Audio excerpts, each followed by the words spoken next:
Hi, this is Bill from the Upside of Downsizing. I just wanted to give you a quick update what we got done today. As you can see, the bench, since I get my shadow out of the way, the bench has been cobbed shut. The cobber on the bottle bricks drying nicely. And we got our first coat of, or I should say our second coat of plaster started today. And we used a much finer chopped straw, and we did finish it then with both a wooden float and metal trowels. And here you can clearly see the difference in terms of texture between, on the right hand side, the first scratch coat, and then on the left hand side, or now full view left hand side here, the second coat. A much smoother finish.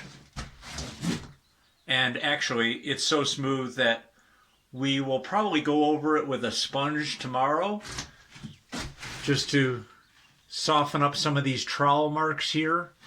But we're going to consider that a finished coat. We like the a little bit of knockdown. It has sort of a knockdown plaster or stucco look to it, and we kind of like it. So that's it for today. It worked out well. We needed a total of 4 of our batches to do that wall, and again, that wall is about 6.5 feet tall by about 7 feet wide. One of the keys to our improved cob earthen plaster mix has been the addition of this Sunjoe leaf mulcher.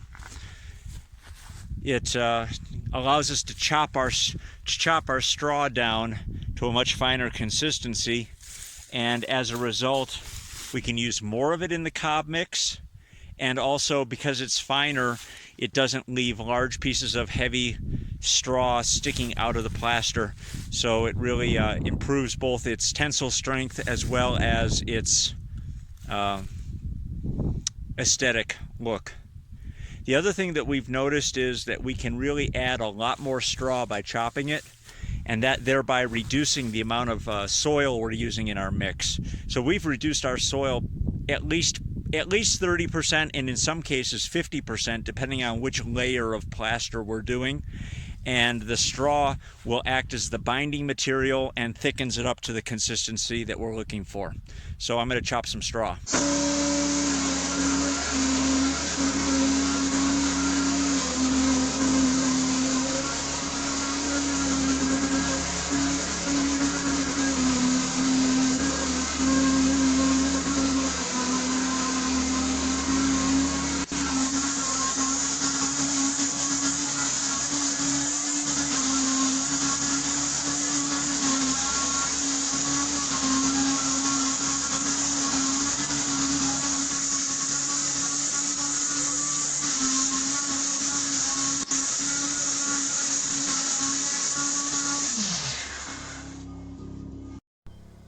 This is with the Sunjoe leaf shredder.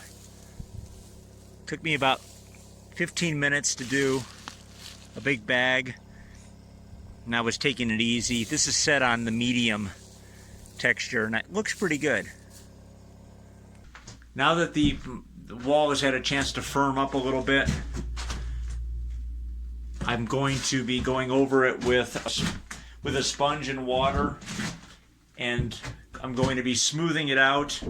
And also, this technique will reveal some of the chopped straw, which gives it a little texture, and we kind of like that look. So I'm just going to continue doing what I'm doing.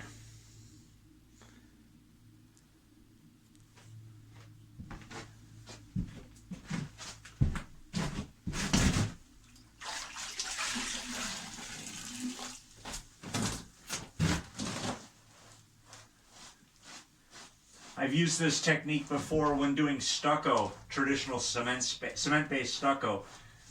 And usually you use a sponge float, and you can be a little more aggressive with it.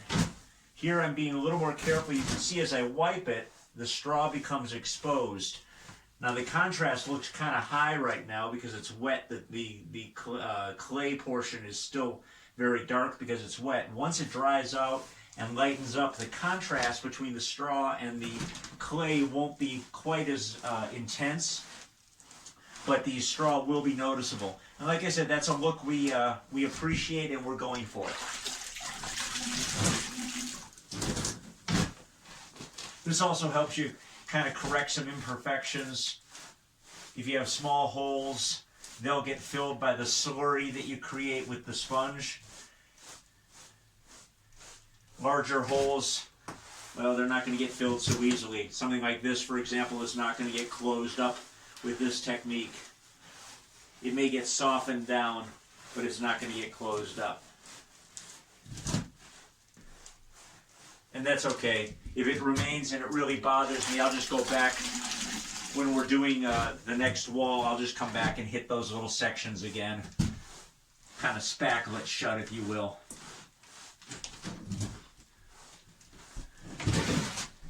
But if this is still in the camera view, you can see how that's kind of has a rough texture to it.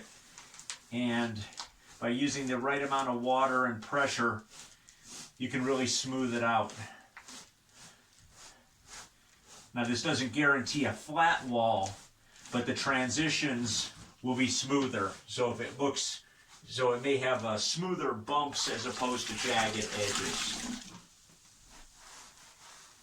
But you can see how it's really exposing the straw. And in some cases, it loosens up the straw, like right here, and then we'll just go back and trim those off at the end.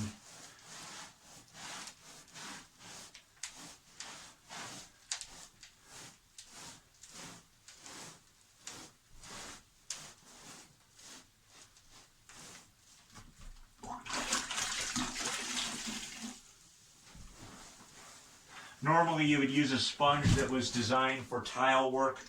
You can get those at a big box store for anywhere between 99 cents and $1.99. I didn't have one available right now, and I didn't want to miss this window of opportunity to smooth it out. The longer you wait, the harder it is to smooth out. So I'm using one of my car washing sponges. It's working.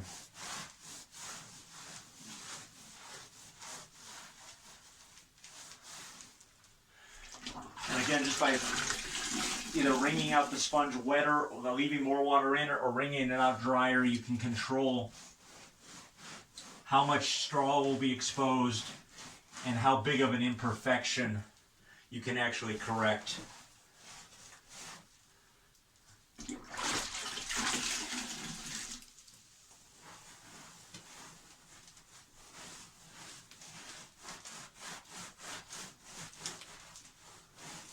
So after we get some laundry done today, we're going to be hitting the adjacent wall to us with its second coat. And as I may have mentioned at one point in time, we're now using wooden floats and metal trowels. These are not the best trowels in the world, but you know what? They're working. We picked them up at Harbor Freight. It was a set of 4 for $12 or $13. So it's helping us get the job done. The wooden float I had to pick up at... I just wanted to come in a little closer and give you a closer up shot of the texture of the wall. And this is all smooth here. It's just that the sponging does reveal the straw. You can see some of the pock marks that are still in the wall. And like I said, you know, if we can always go back and kind of spackle that shut when we're doing the next wall. But a quick before and after. I mean, here you can see the texture before. And then the texture after. So it'll be a lot smoother, a lot more inviting. This the texture on the scratch coat looks almost dangerous. So anyways, I'm going to get back to sponging this down.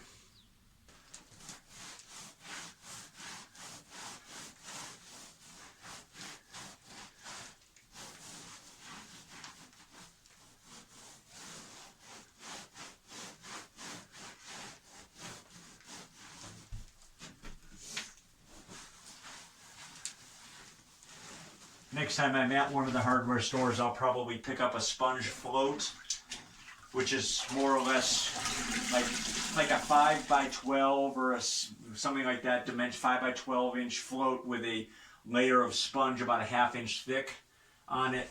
The sponge is also perhaps a little stiffer than what I'm using, so you can probably be a little more aggressive with the the amount of pressure you can use on the wall.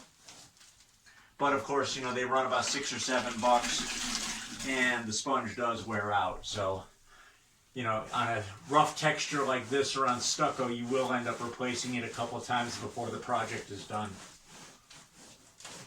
Anyways, I think you get the idea. That's what's going on. I want to thank you again for tuning in and for your support. And just so you know, we are coming up on 1,000 subscribers, and we are going to be doing a giveaway. So I'm going to do a short video with regards to that process, and that should be out in the next day or two. Thanks again. This is Bill from the Upside of Downsizing. We'll see you in the next video.